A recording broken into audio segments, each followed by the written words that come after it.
Hello and welcome to Hustlers for a Cause, the podcast for growth-oriented entrepreneurs and executives who aspire to create positive change in the world. Are you in business for more than just profit?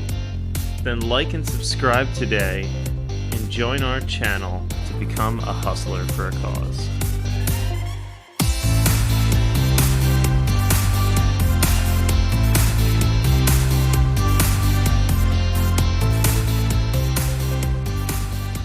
Hello and welcome to Hustlers for a Cause. Today we are honored to have with us special guest Emily Kund. Emily has over 20 years experience in data and analytics, and currently she helps business owners take their business to the next level by understanding their clients better, making better decisions, and capturing higher quality leads.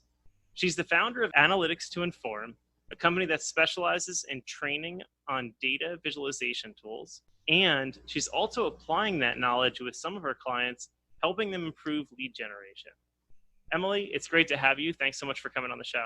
Thank you so much. I am super excited to be here. I noticed that you spent a long time working for the government in the Office of the Comptroller of Currency. Tell me first, what is that in terms that everyone can understand? And second, how do you go from a comfortable government pension into going into business for yourself? Sure. So the OCC is the abbreviation for that agency. And as I had to tell some people, that did not mean Orange County Choppers when that show was very popular. So the Office of the Comptroller of the Currency is a bureau under Treasury.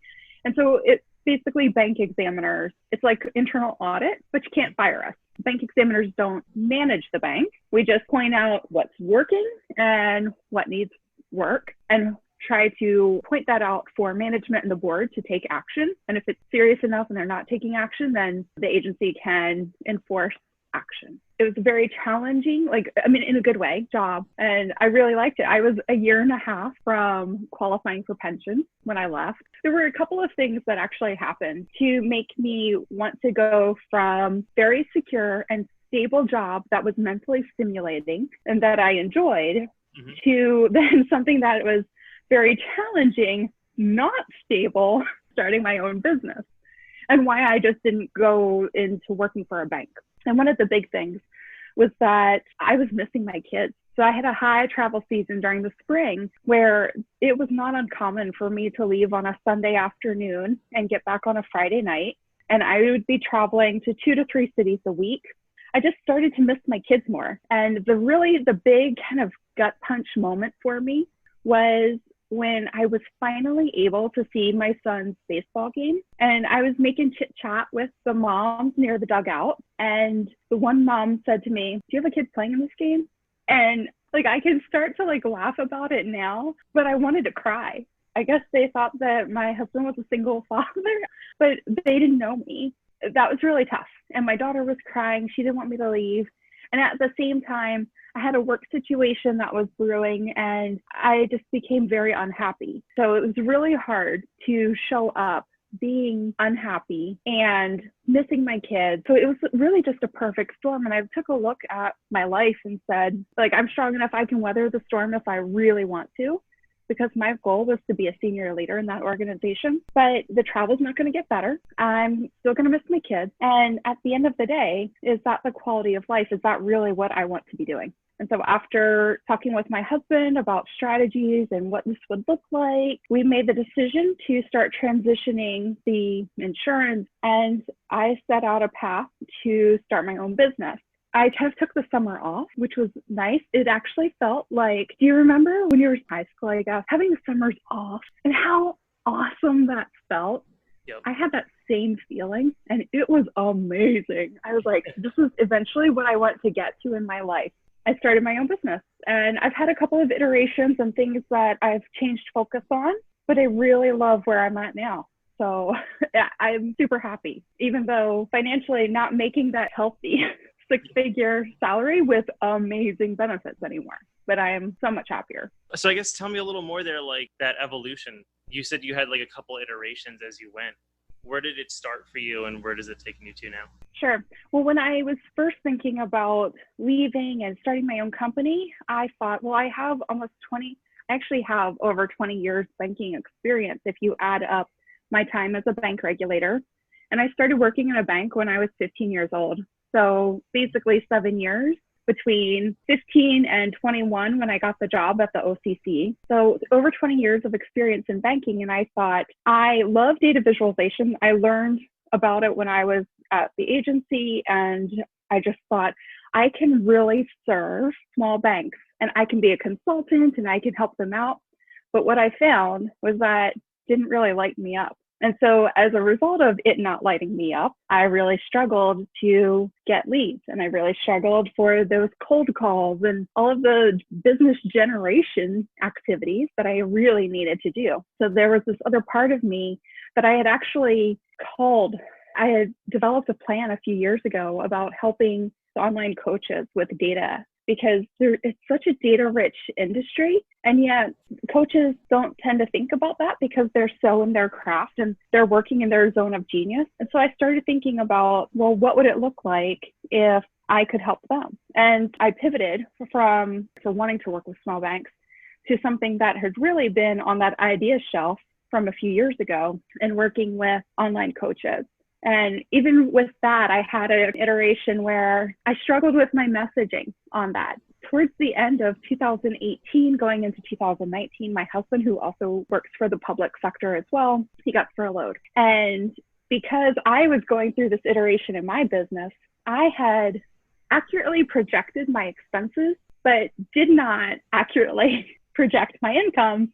And so I'm going, oh no, we have no money coming in. And I just happened to find a quiz platform and I had dabbled as a hobby in network marketing.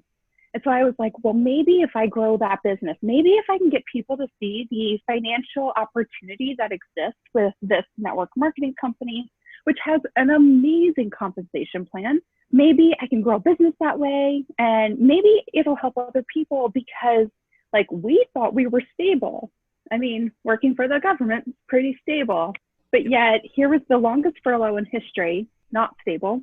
And it would help others if they could identify some of their, I think it was called, what's your financial fitness? And put the quiz on my Facebook page. And I had people coming back to me saying, this quiz is really good. It is accurate. It's actually better than what we see at some banks. And so that started me looking into quizzes as a business. Beyond the business, you also are spearheading an initiative called Pretty Strong Smart, right? Can you tell us more about it? Sure. I love Pretty Strong Smart. And the way that came about was I was eating at a department store and I had to buy a new suit. I was going into a board meeting for a bank. It's one of the major banks in the US. And so I want to look nice. And I took my daughter at the time, who was, I think she was about 6. And we're in the fitting room and I'm got my suit on and I'm going, Katie, how do I look? And she's like, you look like a president. And girls can't be president. So this was back in August of 2016. And my heart sank. I am all about women's empowerment and being an advocate and all of those things. And yet my own daughter didn't think a woman could be president. I wanted to cry, actually. I mean, it took a minute for me to go, oh my God, if I can't get through to my daughter, then what about the rest of the world? Yeah. And I told Katie, I said, well, there's other countries with women leaders. Just because we haven't had one here yet doesn't mean that we won't. And really what I told her was, look, girls can be anything that they want. They can be pretty, they can be strong, they can be funny, they can be smart. We don't have to be just one thing. And that was really what prompted me to take action and really start at that. And I was also talking with somebody after I was leading a class. I had a lot of credentials for leading this class. I'd studied leadership also for 20 years. I have some certifications relative to what we were teaching. And the co-instructor was joking about how attractive I was in front of the class. And I was like, I am more credentialed than you in this situation. And this is super uncomfortable. And having to have some conversations with men who didn't understand why women's empowerment was a thing. My thought was that if I can help change the value system, really get those values rooted in at an early age, then I don't have to deal with the comments about my looks in front of a class. I don't have to deal with the guy who's going, hey, I should have the same opportunities as women. So if I can get it woven into their belief system early on that women and men and girls and boys are treated in, or whatever gender you identify with, are equal, then addresses it at a root level. So that way we just build on that. So part of that initiative is to do outreach. It's to, and I've gone to a couple of schools. I also gave out a scholarship to a woman who was showing leadership skills, but also was focusing her work in a STEM area because that's an underrepresented area. And the third component that I haven't gotten to yet, so this is strategic plan, is to develop parent resources. Because it's one thing if I just talk about how we should all be treated the same, and you don't like when I do an activity at one of the schools where the boys get basically 3/4 of a donut and the girls get a full donut to represent the pay inequity. I mean, I know that those numbers aren't right, but you try splitting a donut by 71%, it's kind of hard. They didn't really like that. And so it's one thing for me to go into schools and to really get buy-in at that point. But it's another thing if the parents don't believe it. And they're like, what did you do? There's no need to have this. And so that's why having those parent resources will be important. And eventually I want to turn that into a nonprofit, but there's still some foundational work that needs to be done. So I came from a multinational, so like I have a lot of data visualization experience that I did. You always think of like data and analytics and like the giant corporations and how they're using data and munging. But so often solopreneurs and really small companies don't take advantage of it effectively. What do you feel like are the ways the solo or small company are not using data that they really should be taking advantage of it today? Well, I think that there's a couple of things. One, if it's a solopreneur who is on Instagram, I mean, I think that the insights that Instagram automatically has there available for you to just scroll and take a look at, I think that they're really amazing. You know, I always tell entrepreneurs, especially really it can range up to that 7-figure entrepreneur, especially if they've built their business and slowly they've built a team or it's been VAs and now they've got an assistant, real small. You don't have to put in place something that Amazon has. Like, do what works for you in your organization. If you're starting out, start with the Instagram insights. Start with the insights that your social media are providing to you. One of the other things that I think is really helpful, if you're doing a lot of webinars, take a look at how they're converting. Is that a good choice for you as a lead magnet or as a way to get people to buy your products? I always like to have data-informed decisions, but I think one of the biggest things is just to be open and curious, and that I think will win the day. So I guess when you're talking about it there in that manner, it's not really hard for that person to get started using data then, right? It's data that's already available to them. They just may not be looking at it. Yeah, I mean, that's where you can get started. And then you can go from looking at it yourself to then using a service that'll provide you those analytics. So all you have to do is log in and you get to see information about how your posts are performing. We know, okay, so what are my highest engaging posts? Because that's the stuff I want to keep doing so that I can continue to get higher engaging stuff.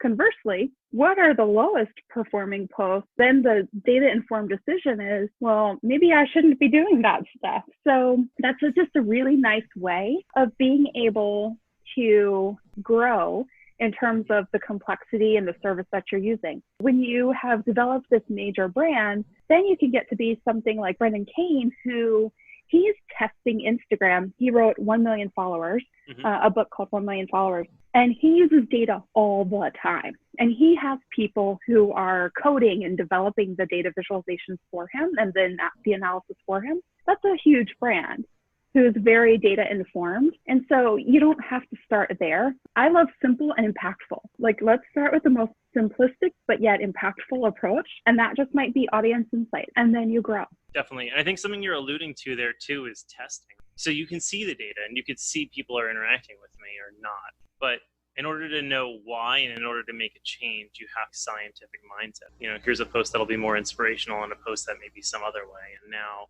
over time, I can run those and test them. As you bring those together, what kind of ROI do you think like that solo or small entrepreneur can expect from this? I mean, That's tough, right? Because it depends. I don't know that there's really a good ROI that's been published on analytics for social media. I mean, everybody's going to have their little bit of a different spin. Part of it depends on what you do. If you're looking at the analytics for your email service provider and you're looking at your open rates and you're looking at your click-throughs and all of those highlighted metrics, well, if you make a change that will improve those, well, we know the ROI on email marketing is 42 times for every dollar that you spend. I don't know if there's solid numbers that have been published on that, but I think it just depends on which platform you're playing in. Cool. So there's been a lot of talk too now around, we're in the middle of pandemic right now. There's all this talk that started with this crisis of like, is it even safe to be marketing right now, or how should we market? Why do you think this pandemic's even caused concern over marketing and messaging, and is now like an okay time to be marketing? So I think the reason why it caused concern is because nobody wants to be that person who is seen as taking advantage of people. So I think that's why there was a lot of questions out there around that. But then what I saw was a lot of reassurance in terms of, yes, go and continue to sell. I am in that camp of continue to sell, and for a couple of reasons. Number one, we know that we were due and maybe slightly overdue for an economic downturn. Regardless of pandemic, we were due for an economic downturn. It had been longer than 10 years for a traditional business cycle. So we knew that that was coming. It was just a matter of when. The pandemic really dropped us down. And so then we look at that economic recovery and what that might look like. One of my mentors says this all the time. Now is a great time to start a business, because when people are ready to spend again, you're going to be able to serve them if you start now. But I also think that selling now is important is because if you have a high ticket offer, well, maybe you take that, and instead of the common thing that a lot of people would do is to say, if you can't pay in full, then you can do a split pay, but we're going to charge you just a little bit more, or we'll charge you more. Instead, that split pay might be just a little bit more. Or you just say, you know what, instead of charging you more, we're just going to say if the program is $5,000 and it's 5 months, we'll just charge you $1,000 a month. So it's making it more accessible. The other thing too is, and I'm a firm believer in this, your price point may be higher or lower than somebody else's. And so if they don't have the resources to invest in that person who had a higher price point, well, if mine is just naturally, not because I'm trying to undercut anybody, but just naturally priced lower, and I know I'm offering a good value, then they're going to be able to say, well, I couldn't afford this person who does a quiz for $7,000, but I can afford Emily. And I know I'm giving a good service, and so it's not like they're getting a cheap service. So I always think that there's room, and people will just naturally kind of settle or gravitate to where there's room for where they can invest. So the pandemic really kind of forced us, as we were thinking about investing in our business or selling our products, I think it kind of forced people to go, well, what can I invest now? And how, and as a service provider, how can I make that accessible to people now? So I think that it is a fine time to sell. We need to do this. We need to have money continuing to flow in the economy. I mean, that's what kind of makes it work. And it's just a matter of how you go about it. You know, if you were charging, like you were like, you know what? I have a captive audience for this selfie stick I'm going to use as a measuring stick, or I'm going to have a yardstick and just sell that and like jack up the price 10 times. Mm-hmm. Yeah, you're probably going to be seen as somebody who's trying to take advantage of the situation. Like all the people selling hand sanitizers right now. Okay, I kind of make this assumption that people are service oriented. Like we're service based. We want to serve others. We want to help them. So I'm fine with selling in this time. And I've had some discovery calls and hired some clients, just launching something now where I'm like, no, I need to get this out. I need to make it accessible. I want to serve. I need to serve people in this way so that they are ready when people in September, because that's when I think that people will start seeing more of this uptick again. When people are ready to spend in September, I want to help people build their email list and nurture them so that way when they offer their thing, you know, when they're selling in September, people are like, oh my gosh, I know, like, and trust this person. I'm going to buy from them. So that's how my mind is working when it comes to this pandemic and how we operate as business owners. Yeah, I think you're absolutely right. There's an important point too that, like you said, right, as business owners, we are selling a product we believe in that we think is really helping other people and that we have results that back it. So I don't think there's anything wrong with continuing the discussion. People, as they stayed home, started having more time and started looking more, right, towards like, how am I going to reframe my business and pivot out of this, right? This is like a time for disruption, like you said, right? So I think it's a great answer. So I really want to dive in a little more before we end here on your quiz capabilities and such. So I was talking with someone else the other day, and they were saying that they felt like the traditional call to action of like download an ebook is dead. I haven't seen it personally, but I'm curious what your experience is with quizzes and assessments and what kind of results you've seen from them. And if you've done any kind of like A/B testing or anything around quiz as a giveaway versus anything else, and how it's worked for you and who it works for. I love quizzes, and that's actually where I spend most of my time. So while I love data and analytics and work on a couple of ad hoc projects here and there for entrepreneurs, most of my time is spent on quizzes because that's something that entrepreneurs can really see the immediate value of. So that's why I've been really focused on them. And I love them because, I mean, they tick so many boxes, and I will try to keep this answer super short because I just did like a 45-minute training on quizzes the other day, so I could just go on. But okay, so their conversion rate, I have seen it 35% is what some of my clients have gotten. It's been 43%. Case study overall, industry range is usually 35 to 50%. So some people have seen lead conversion up to 75%. None of my clients have, but my clients are in that 35 to 45% range so far. So I think that that's why they're a really effective lead magnet. They are more effective, generally speaking. There's been different studies that have shown, or different articles written about this, that'll say that they do convert better than a PDF download. Because unless that PDF download is super juicy and is really going to solve my problem, it goes into my email graveyard. And with a quiz, the reason why it's so effective, there's two reasons. One is, and it's interactive. So I'm, answering, and then at the end, I get the result. So that's the immediate value that I'm going to get from a quiz. Whereas that PDF download, I've got to read it, I've got to implement it. So there may not be as much immediate value there. So those are a couple of reasons why they are really effective and generally will convert better as a lead magnet. I love quizzes too, because being the data nerd, I love it because of the underlying data. And this is how I always tell my clients and why I'm so passionate about it. Like, the lead magnet part is the fun part. It's like, the party invitation where you're inviting people over. Yep. But what makes them stay at the party is the information. It's like they've told you in the invitation, like, oh, I want vegetable platter, and I want smoked sausage, and I want this and that. And so then you serve them up all of the things that they've just talked about, whether that's through your social media post, another freebie, your podcast episode, a paid service or product. And so that's why they are super effective. The lead magnet is like the sexy part. The data part of it is really the part that, to me, is the best part about quizzes. So, okay, I gave some information there, but I may have missed part of the question because I got so excited about it. No, that's right. Okay, so I guess another follow-up to that, like, you can even use quizzes as like a qualification. Is this a good lead for me or not? Absolutely. So let's say you do use it in that way at that stage in like the sales marketing funnel. What do you do with the people that are not qualified leads that come through there now versus the people that are? So part of it is, the first part that'll weed out the people who aren't qualified is when you build the quiz out to make them opt in to get their result. So they have to provide their email or whatever the contact list that you're building. Email is the most common. They have to provide their email and their name generally.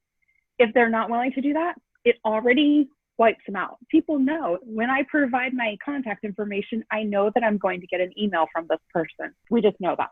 So that's the first thing. And for the other aspect of, what if they're not like the best fit, then what you can do, I mean, the way I look at it, I'm still being of service, right? Like, if you've read the Go Giver book, like, this will really resonate.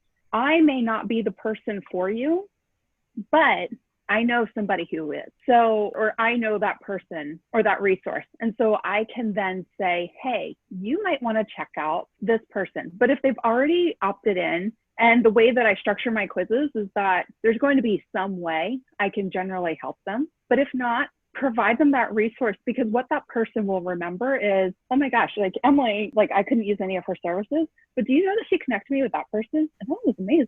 So then when I am looking for referrals, then that'll be a great referral source for me. And it's that ability to give and be open to receiving whenever it happens. I love that you brought up the Go Giver too. I actually met Bob Berg. Oh my God.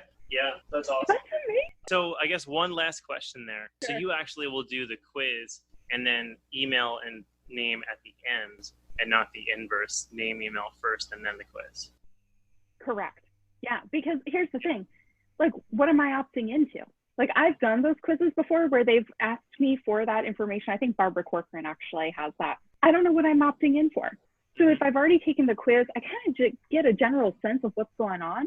Yeah. And so then I'm more willing to opt in to get the results. So that's why opt-in page last. That's awesome. I would love to have you back on and to go deeper on this. Okay, so if there is one thing that you could make everyone in the world do differently after our conversation, what would that one thing be? Oh, it's so hard. I can't even decide on one thing. I mean, when it comes to business, of course, like the quiz lover in me is like, do a quiz. You can use it for almost anything to help your business. I think the biggest thing though, and this is kind of a generic answer, but I think it really helps, is be open and be curious. So I think when you're open and curious, you know, like if you've had that lead magnet forever, well, be open to what would it look like if I used Pinterest and a quiz, or PDF and a quiz. So I think that helps. And that could be about lead magnets. It could be about your business in general. It could be just even conversation. So that's probably my one thing. Awesome. Okay, where can people go to learn more? Well, I love hanging out on the gram. So you can find me there at Emily Kund, EmilykUnd. You can also go to emilykund.com. Thank you so much. It's been awesome having you on, and I definitely look forward to having you on in a future episode. Awesome. Thank you so much. I really appreciate it, and I'm so happy to have been on. Great. Thanks. Take care.